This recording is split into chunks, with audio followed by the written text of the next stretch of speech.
Hello everyone.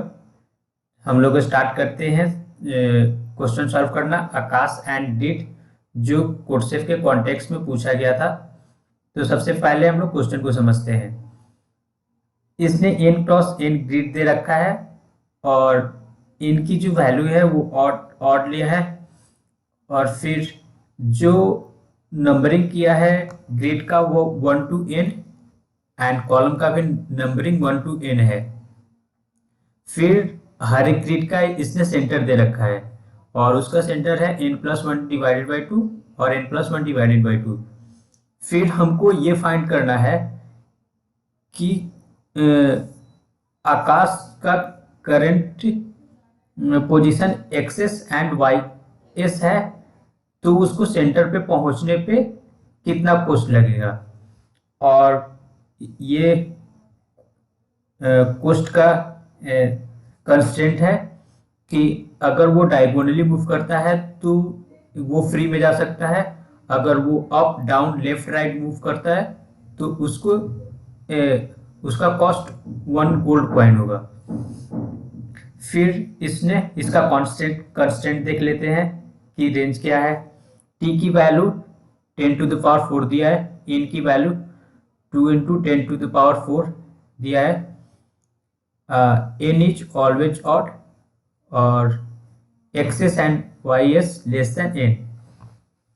तो सबसे पहले क्वेश्चन स्टार्ट करने से पहले कंस्टेंट के बारे में डिस्कस कर लेते हैं कि कंस्टेंट का क्या फंडा है।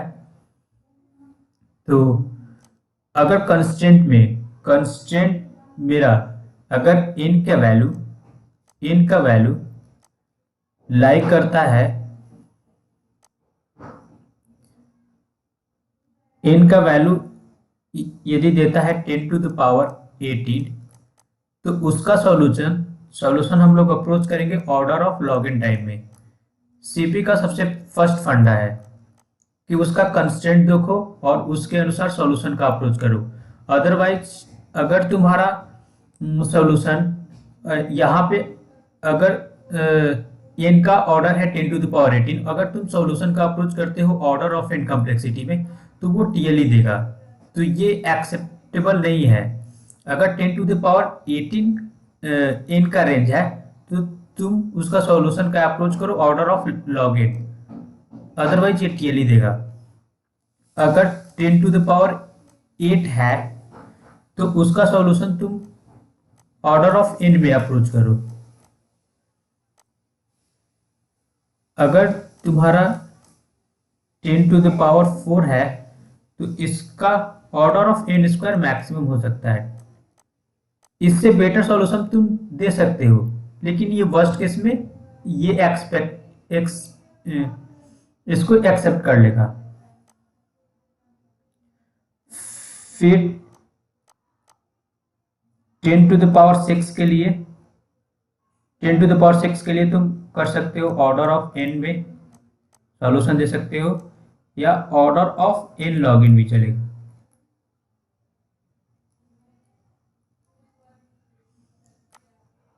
और 10 to the power 7 के लिए ऑर्डर ऑफ n ओनली।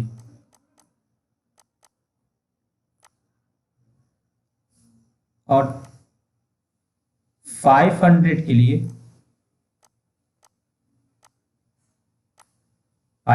लिए तुम्हारा solution maximum order of n cube जा सकता है।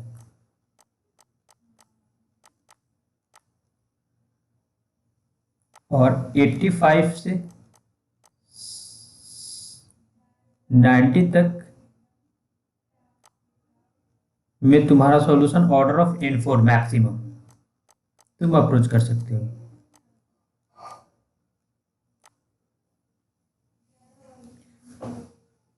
और तुम्हारा n का रेंज ओनली 20 तक है तो तुम 2 to the power n solution approach कर सकते हो।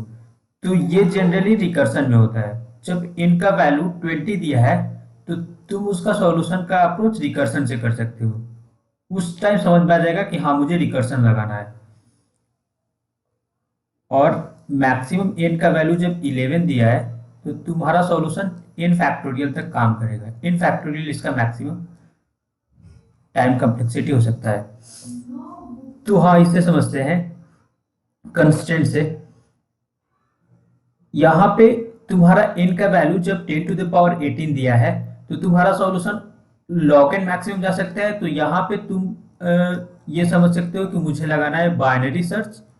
बाइनरी सर्च लगेगा अगर एरे असेंडिंग ऑर्डर और डिसेंडिंग ऑर्डर में है, अदरवाइज बिट मास्किंग का यूज होगा अगर मैथमेटिक्स कोई सॉल्यूशन है, क्वेश्चन है। तो ये अगर 10⁸ है तो तुम ऑर्डर ऑफ n सॉल्यूशन, कोई एरे ट्रैवर्स करना या बाइंड कोई भी ट्री ट्रैवर्स करना, कोई भी कंटेनर ट्रैवर्स करना, जैसा इसका सॉल्यूशन अप्रोच होगा। और ये तुम्हारा 10⁴ रहा तो ये कोई दो लूप तुम ले सकते हो सॉल्यूशन अप्रोच के लिए।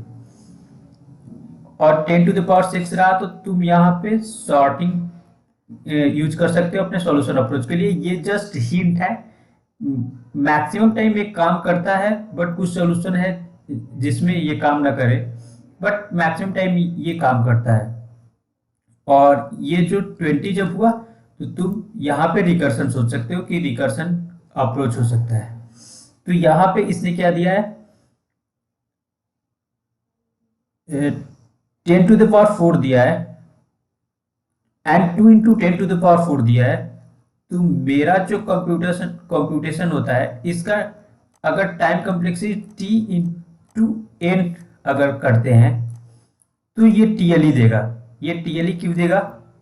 TLE इसलिए देगा कि ये 2 × टोटल 10⁸ हुआ और मेरा कंप्यूटर 1 सेकेंड में मैक्सिमम 10⁸ कंप्यूटेशन कर सकता है। तो ये तो 2 × 10⁸ अधिक हुआ।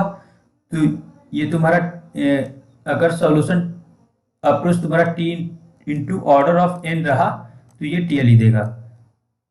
तो हमें हर एक जो n की वैल्यू है,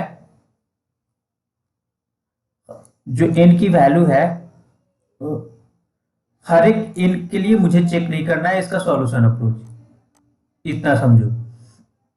तो अब इसका सॉल्यूशन देखते हैं कि कैसे इसको अप्रोच करेंगे।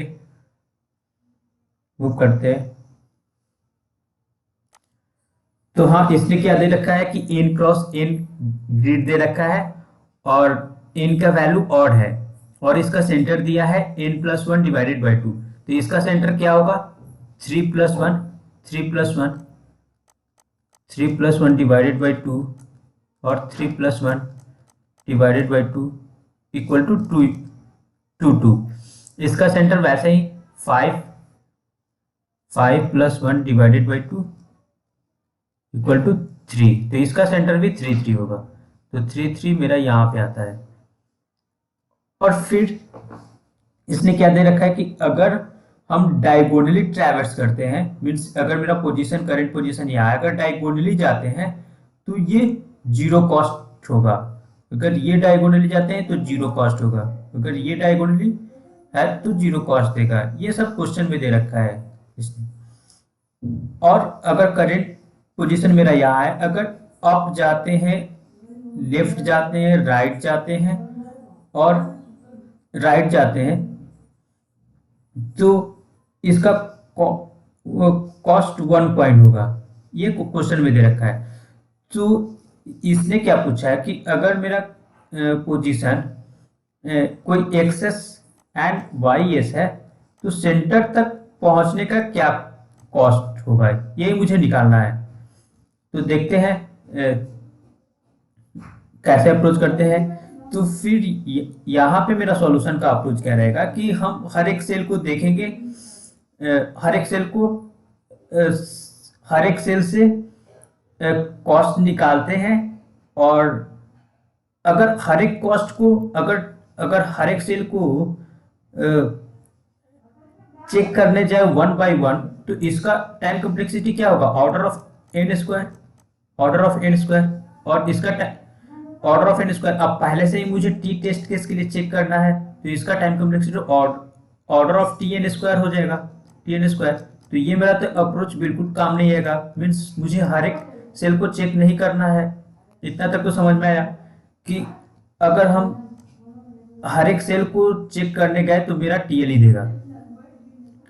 तो फिर क्या सोचते हैं कि मुझे कोई पैटर्न निकालना होगा, मैं कंप्यूटेशन करूंगा हर एक सेल के लिए कॉपी में और उससे पैटर्न फाइंड करेंगे और फिर उस पैटर्न के लिए डायरेक्ट सॉल्यूशन लिखेंगे। तो फिर 1x1 के लिए चेक करते हैं। 1x1 के लिए इस सेल में चेक करते हैं कि कितना कॉस्ट होगा। तो 1x1 के लिए अगर मेरा यहाँ है तो ये सीधे डायरेक्ट डायगोनली जा सकता है, ये डायगोनली जा सकता है, तो इसका कॉस्ट 0 होगा। 1x2 के लिए मीन्स यहाँ है, तो ये अगर ये डायगोनली मूव करेगा भी तो ये सेंटर में नहीं जा सकता। इसको अगर यहां से ये डायगोनल मूव करता है तो इसको इधर जाने के लिए एक पॉइंट कॉस्ट लगेगा ही। अगर यहाँ पे डायगोनल जाके अगर ऐसे मूव करता है तो भी 1 पॉइंट कॉस्ट लगेगा। अगर यहाँ से ऐसे मूव करने की कोशिश करता है तो 1 पॉइंट कॉस्ट लगेगा। अगर डायरेक्ट यहाँ से इस सेंटर पे जाने की कोशिश करते हैं तो 1 पॉइंट कॉस्ट लगेगा। तो इसका मिनिमम कॉस्ट 1 पॉइंट होगा ही। हम नेक्स्ट चेक करते हैं 1 और 3 का, 1 एंड 3 का। अगर यहाँ पे है तो ये डायरेक्ट डायगोनली सेंटर पे जा सकता है, तो इसका कॉस्ट होगा 0। फिर अगर यहाँ है 2 1 पे है तो इसको जाने के लिए 1 पॉइंट कॉस्ट होगा ही मिनिमम। और इसने पहले से ही दे रखा है कि मेरा पोजीशन जो पोजीशन होगा, करंट पोजीशन होगा, वो सेंटर नहीं हो सकता है।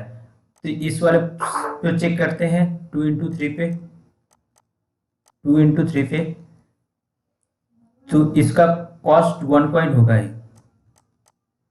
तो यहाँ पे मुझे एक पैटर्न मिल रहा है। पैटर्न क्या है कि अगर पोजीशन का एक्सेस एंड वाई ये सम करते हैं, अगर इवन आता है तो उसका कॉस्ट 0 मिल रहा है। इसका सम कितना हुआ, 2 इवन हुआ तो इसका कॉस्ट 0। इसका सम ऑड हुआ 1 + 2 ऑड हुआ तो इसका 1 पॉइंट।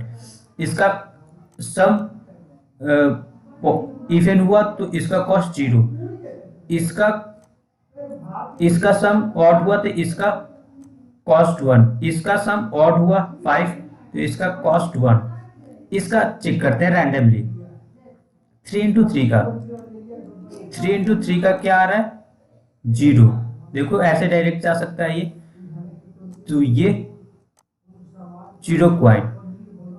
तो मुझे ये पैटर्न मिलता है कि अगर करंट पोजीशन को ऐड करके देखेंगे, अगर वो पोजीशन इवन आता है तो उसका कॉस्ट हो जाएगा 0। अगर ऑड आता है तो उसका कॉस्ट हो जाएगा 1 पॉइंट। इस वाले में भी चेक करो, 1 है, इसका कॉस्ट कितना हुआ, इवन हुआ 2, इसका कॉस्ट 2 हुआ इवन, तो ये डायरेक्टली ऐसे जा सकता है सेंटर पे डायगोनल मूव करके। इसको चेक करो, इसका सम कितना हुआ, 2 + 1 = 3 हुआ, 3 हुआ तो ये ऑड हुआ तो इसका कॉस्ट 1 होगा ही। देखो ये डायगोनल मूव कर सकता है, लेकिन यहां से फिर किसी भी डायगोनल पे अगर मूव करके अगर इसको सेंटर पे जाना है तो एक कॉइन देगा ही, एक कॉइन लेगा ही ये। आए समझ में। रैंडमली यहां चेक करते हैं 2 और 4 का। 2 और 4 का सम कितना हुआ, 2 और 4 का सम इवन हुआ, 6 इवन हुआ, तो इसका कॉस्ट 0 होगा। कैसे, देखो यहां से ये डायगोनल इधर मूव कर गया। फिर इसका रैंडमली चेक करते हैं 4 का सम कितना हुआ, 8 हुआ, ये इवन है तो इसका भी कॉस्ट 0 होगा। इसका चेक करते हैं 4 3, इसका सम 7 हुआ, ये तुम्हारा ऑड है तो इसका कॉस्ट 1 होगा ही। यहां से ये ऐसे जाएगा, अप साइड में जाएगा तो इसका कॉस्ट 1 होगा। तो ये मेरा सॉल्यूशन अप्रोच है। अब इसके लिए हम लोग कोड लिखते हैं। इसके लिए कोड मैं तुमको डिस्क्रिप्शन के लिंक में प्रोवाइड कर दूंगा। ये मेरा सॉल्यूशन अप्रोच है। Thank you.